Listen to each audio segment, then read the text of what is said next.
All right, if everyone will take your seat, we're ready to begin with Florida. A couple of quick announcements. A reminder, please have your cell phones off or on silent.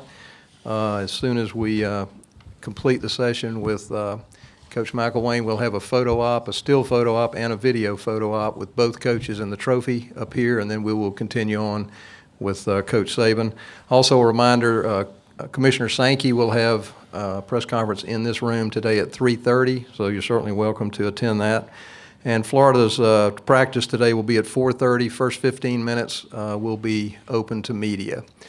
We'll ask Coach McElwain for some general thoughts on his team entering the game, and then we'll take your questions. Coach? Sure. They wouldn't let you in with it? You forgot to get a credential. Yeah, I told you should have got 2 credentials. Sorry, that's a little local media humor there. So, how's everybody doing today? All right? Guys, excited to not only get back here, but excited to go out and perform tomorrow. Our guys have been through a ton, and yet, you know what? They've really overcome and learned a bunch about who they are and what they're all about. And tomorrow we get to go test ourselves against the best. Looking forward to that. Obviously, this being the 25th year anniversary, it makes it even a little bit special, a little bit more special. And with the 2 teams that are playing in it that kicked this whole thing off, I think, in fact, Coach Spurrier, Coach Stallings, and I'll call him Coach Kramer because I remember when he was coaching at Central Michigan, I believe it was, are all back here to celebrate this event. And I think that that's something really special. And to see all the MVPs that have come back, what this game means to so many, not only football fans, but, for all the players that have ever played in the SEC conference, to be able to be part of this event is something that you'll remember for the rest of your life. And you know what? Can't wait for tomorrow to get here. Questions? Okay, if you have a question, raise your hand and we'll get a floor microphone to you. Let's start on the left in the back. Jim, Jeff Spiegel from WBMA in Birmingham. As a former quarterbacks coach, former offensive coordinator, what Lane Kiffin has done in position to win a 3rd straight SEC title with 3 different starting quarterbacks, what does that say about his ability? Well, he's a good ball coach, and he's got a lot of good coaches around him as well. Obviously, what they've done, with those quarterbacks, and in particular with this freshman quarterback and how they've adapted to his game and how that quarterback has adapted to what they are asking him to do. They've done a great job of highlighting the people around him. Obviously the explosive plays really show. And more so, adapting to how this quarterback's game not only beat you with his arm, but really with his feet. When you look at their rushing totals, you may say it's a down year for their running backs. Well, you lump his 900 yards in there, whatever the heck it is. It seems to me like a pretty up year for their running backs. So he's done a great job. Hands up, other questions? All right, let's go to the front. Go ahead. Barrett Sallee, Bleacher Report. Jim, Yeah, speaking of Jalen, what have you seen from him, specifically from his composure against some of the better defenses he's played this year? You know what? I love watching this guy. He nothing ever bothers him. You know what I'm saying? And when you see that in a player like that, I think it speaks not only for him getting there, and being part of that thing early. Let's not, lose track of those guys that are actually now graduating a little early and coming for spring practice. That is a huge advantage. In fact, we've got a bunch of those guys playing for us this year, not at the quarterback position, but obviously at other spots. But really, I think being a son of a coach, growing up around it, and understanding that, whatever just happened, learn from it and move on. Don't let it affect you. I've never seen him even in any way show the emotion, of disappointment, even when something goes not great. And he's a great player now and going to be a great player in this conference, for the years to come. Okay, we've got two questions on the aisle right here. Go ahead, the first one. Yeah, Coach, just what are your thoughts on what Alabama's like accomplishing right now, this 24-game winning streak, just the dominance? No, it's a credit, obviously, to Coach. It's a credit to their university. It's a credit to, what they have committed to and given the ability to go be great. I mean, they've never said no, and yet what it's done for that university and that brand since Coach has been there has been unbelievable. But give the credit to him, because what he has built and being able to do it in this conference day in and day out, year in and year out, with the amount of guys that they get to leave and they go to the NFL, he just keeps replacing them. And you know what? That's not only credit to Coach, but it's a credit to the commitment of the whole university, their fan base, and the people associated with the organization have put in to make it what it is. You know, Do you have a follow-up? This is an achievement for a lot of schools to get here, and a milestone even for some. But is it almost just kind of like an expectation? I mean, for him, you know what I mean? Well, I think it's an expectation for the Florida Gators. I mean, first thing when we got here is I don't know that we haven't played as much as anybody in this game, and I think for both programs to be here on the 25th anniversary, I think is huge. But you come to the University of Florida, the expectation is to go play in Atlanta, and that's something our guys have done. And likewise, you want to win a championship. This is that first step in winning that championship. Okay, we'll take the next question right on the aisle, and then we'll come to the other side. Go ahead. Coach, I know you don't read the message boards or anything, but Coach Nussmeier gets a lot of criticism from the fan base. I'm just wondering, can you talk about the job he's done and Sure. just evaluate? He's done an outstanding job based on the hands we were dealt when we got here, and figuring out those parts and those pieces, and giving us opportunities to win ball games. Has been really good. Obviously, there's things that need to be continually tweaked and looked at. And you know what? The one thing I do know is our guys play their tails off, and that's great to see. It'll be a constant evolution as we move forward as to how we go about it. Okay, question on the right. Go ahead. Jim, what's Jared Davis looking like as far as how much work do you think he'll get Yeah. tomorrow?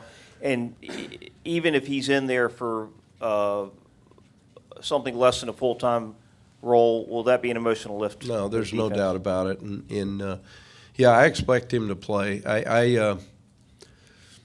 There's certain guys that you coach and you're around as your career goes on.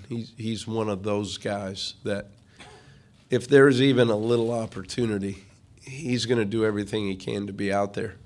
And part of him coming back to school, helping himself as he goes, getting his degree as he promised his mother, was to come back and be a part of a championship team. And he's going to be a part of that. And that's what's great. Question on the left side. Hey, Coach. Ken how are you? Rogers with the Yeah. Deaf and Eagle. How you doing? How you doing, bud? Doing well. Hey, this is the first year that we've had a repeat, Alabama, Florida, since 08-09. Yeah. And you were on that 08-09 end of it from Alabama's perspective. And I'm taking you way back, I'm sorry. Yeah. Losing in 08, what kind of fuel did that provide for 09? And are there corollaries for this year? It's really, I don't know about the losing, but really understanding the experience, and more so what you're maybe able to do to help yourself be successful when hopefully that next event comes up. And in our case, that next event was the following year. I remember right, we were a little bit of a surprise in 08, just kind of how we went about our business, and then being able to get back here, getting a taste of it and being able to get back here. I know that was something our guys were driven to do, and we were fortunate enough to come out on on the front end of that one. Got a couple of hands. We'll come back to you in a minute. A couple of hands in the back. Go ahead. Hey, Alan Cole, Sports Illustrated Kids. What's the most important thing for you guys to do early in this game to kind of put the disappointment of last week behind you? You know, there's a lot of things that you learn as a competitor, and one of them is learn from your past failures to help you be successful in the future. That game was put behind us a long time ago. We got off the bus at about 3:45 in the morning on Sunday, and as I told them, everybody got off the bus, okay, it's over. All right, we got to move on. We're playing in the SEC championship. Let's go put a great piece of work together, and our guys have done that, and they're excited about coming out and playing tomorrow. Question on the left side. Go ahead. Don Stinson, DNA Sports Talk. First of all, congratulations, Coach. Thank you so much. I appreciate that. You're welcome. What are 3 key aspects are you looking for from your team tomorrow? 3 key aspects. I think first and foremost, don't blink. Don't blink. See what you see and go get it. And whatever you do, in doing that, don't ever back down. Don't back down to anything. I think the 3 things probably is what we look for is you can't give them any cheap ones. So the turnover piece is obviously huge. You know, limiting explosive plays and not allowing the sudden strikes that show up quite a bit. And, you know, taking care of your opportunities when they're there. Those are the biggest things we've got to do. We've got a question on this side on the back, and then we've got one in the middle over here, and then we'll come down. Hey, Coach, Paul Newberry from Associated Press. Paul. A couple of things back to Coach Saban. One, as somebody who worked with him, beyond just going out and getting the best players, best assistants, what kind of stands out to you as the reason he's been able to maintain this level of success? And a follow to that, is it tough now that you're on the other side? Does it almost feel like you're playing for crumbs, like a lot of the SEC? That he just what he occasionally doesn't win at all might be something there, but I don't know how frustrating that is, and is that a? It really isn't. In being part of it, I was really fortunate because I was able to see a commitment, an understanding of the organization, and what it takes on a daily basis to help yourself have the opportunity to be successful. And that isn't just football now. It's about anything you do in life. And yet the one thing that's really unique there is the overall commitment of the people around Coach Saban that has allowed him to build the organization, build the infrastructure, build the things, and total support in him to be able to go out and be successful. And, you know, that commitment is something that is like no other. And, you know, I think you just even take a look at even when he arrived in the overall university enrollment that has gone up. I mean, I think some of the Alabama guys in here could probably speak to that a little bit better. That name and brand recognition and what he's done and what it's brought for the state of Alabama and the University of Alabama. But being able to be part of seeing how he built that and that commitment from everybody that touches his desk to the same focused point of what it's going to be. And, you know, I've heard coaches put it, it's about being in alignment. Everything's got to be in alignment. Everything's got to be aligned.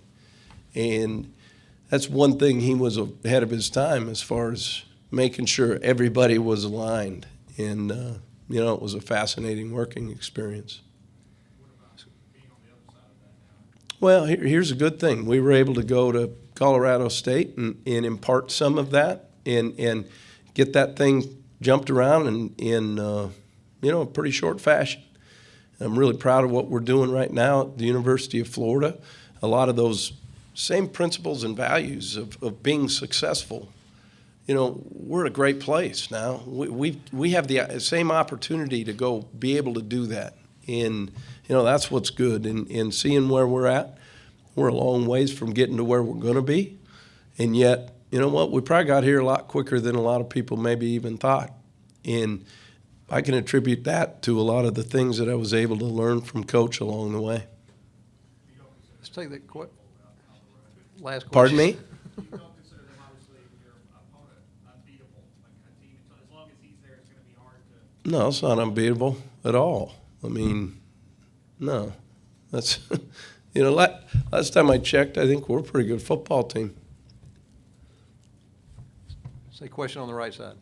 Coach, Aaron Suttles, Tuscaloosa News. Where you at, Aaron? There you are.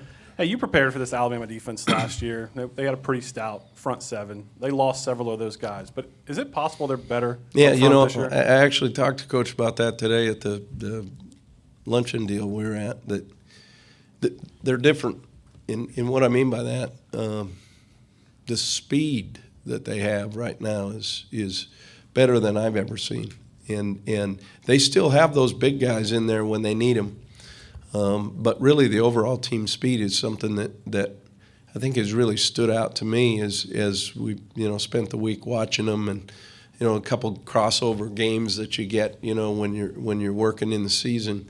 So and Jeremy has picked up right where Kirby was. He brought some things that were unique to what he did at Georgia. And obviously fit him into that system. So I'll give him a lot of credit, too, for what he's doing to adapting to the players that they're putting out there on defense. Okay, question down front. Go ahead. Hey, Coach. Austin Appleby, how do you feel about, since he's been back in as the starter, how do you feel about how he's played, the things that you've liked, and what maybe you've hoping he's going to step up a little bit with? I think here's the thing I love about Austin is he's a guy who prepares as well as any quarterback I've been around. And really the big key there is going to be, don't chase ghosts, don't see ghosts. You're prepared, you know what to do. Now go ahead and let it loose. And I expect him to do that tomorrow. Another question down front. Go ahead. Jim, you said that you guys have maybe gotten back here quicker than most people expected. When you got here, what was your expectation? I know the goal is to get here, but when you kind of evaluated the roster, what hurdles have you kind of had to climb to get here? Well, someday when I'm retired, sitting on the dock at Flathead Lake, I'll probably look back and think about that. Right now, we've got a task at hand, and that's to go win this football game. It's interesting, the goal piece. Everybody, you set goals to go achieve goals and that kind of thing, and yet understanding that goals only happen when you're willing to invest and you're willing to do it every single day to go achieve something. I've seen this football team understand what that is through some things and through some adversity that I'm really proud of. They could have sacked their bats, gone home a while back. You know what? They didn't. And I'm proud of them. Question on the aisle. Go ahead. Thomas Goldkamp with 24/7 Sports. I know you guys came into the year really expecting the tight ends to be a big potential mismatch. What are some of the reasons why they maybe haven't, been quite as explosive as you thought they might be? I think part of it's been that they've been a little bit nicked up here and there. It's called the way it is. And yet, flip side of that is, the different formational things we do. They've done some really good things. We've had some drops, and had some things occur that way. Yet at the same time, they're a big part of what we do, and we plan on it moving forward. Got a question down front on the right here. Go ahead. Coach, Appleby opened up on Monday, said he was very confident in the game plan going in. How important will it be to adapt during the game? Well, anytime you face Nick Saban, Jeremy Pruitt defense, you're going to see something you've never seen. You're going to see something from the archives that's been sitting there that they're just ready to pull out versus a certain thing. And, I know. I've been there. I've lived it. I used to go and practice against it and hear them say, hey, what about that one? I didn't see it in the install, right? Which made you really sharp as a coach to be able to adjust and adapt to what you're going to be able, or what you are going to be able to see. The one thing I know that they do a great job of studying your personnel and attacking those weaknesses. So we've got to do a great job to see what in their vision, are the weaknesses, and then be able to adjust off of that. Question on the left aisle. Go ahead. Coach, is it flattering or insulting that you're being mentioned for the Oregon job? Flattering in the fact that you're being mentioned, or insulting that people would think that you would want to go there? Wow. That's a great way to put it. You know, I think anytime, I think what's pretty cool is anytime anybody kind of likes you. Growing up where I grew up, not a lot of people like you. So I think having that opportunity where they really care about you, if it is the case, I mean, I don't know. You read more than I do about it, but to be mentioned, you know, I got my hunch maybe somebody in recruiting is trying to throw that out there because, you know, we got some early signees coming up. But I think anytime somebody takes notice, I think that's pretty cool. I mean, certainly doesn't hurt my feelings, I guess, is what you're asking. So, A question on the right side? Go ahead. you got the best stuff, man. I enjoy it. I do. Hey, in case you guys don't know, but this guy's stuff, he's got a great wit and a great sense of humor and unbelievable sarcasm is why I kind of like him. So I love it. I love it. I do. I'm serious. I know. Well, that's up to you guys. I don't know. So. Go ahead. This won't be as good. What is that? The old disclaimer that we talk about? You know? All right. How you doing? Doing good. Good.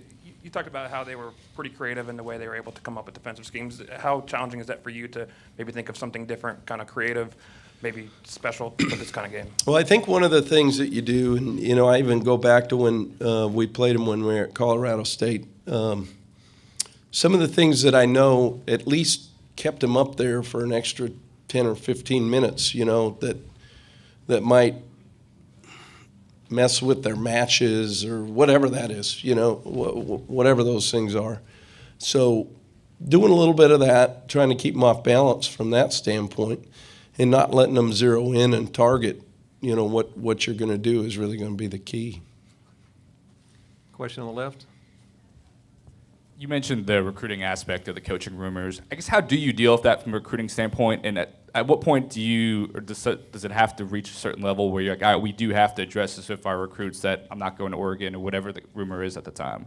You know, rumors are out there. I remember even when we were at Alabama with Coach about, you know, every year he was going to Texas or the NFL, I think, you know, and they would drag the NFL thing on because the NFL thing was so late. You know, trying to make sure that never happened. And, you know, that's the beauty. It's a free world, man. People can do whatever they want and say whatever they want.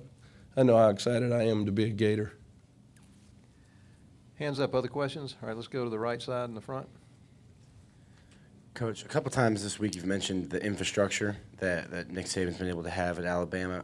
Where are you with that at Florida, and how far have you come as far as getting that set up? I think that commitment is there. I think the recognition of what they have built is there. You know, where is it right now? You know, that's I know that we're talking about it. I know that we've gotten a commitment to get some things built. Here's a great thing. We're talking about having a 1 year, a 3 year, a 5 year, a 7 year, a 9 year, a 10 year plan. So you can actually see it all develop, and you know, that's a good thing, and it's exciting to be a part of that. Hands up, other questions for Coach? Raise your hand. Anyone? All right, thank you very much. A reminder, we will have a photo op You just got, they just, no, he already cut it off, man. I mean, if you, go ahead, shoot it out there. Last question. This better be good now. I'm holding everything up. I appreciate and one thing I do know, don't hold Coach Saban up. So this better be good, okay? Right. Scott Rappley from the Baton Rouge Advocate. There's a perception out there with Alabama's success that there's a separation between them and the rest of the conference. Your team having won this division twice in a row is quite an achievement. Do you see that, or do you think it's just one of those years where they're a little bit ahead of everybody else? Look, they got good players, and here's the thing: they've done it, and they keep building. Here's the one thing I think people don't realize is once they start one thing, they're already finishing it and going to another, and that's the great thing about sustainability in what Coach has built, man, is it's sustainable, and that's a good thing. Thank you. Thanks.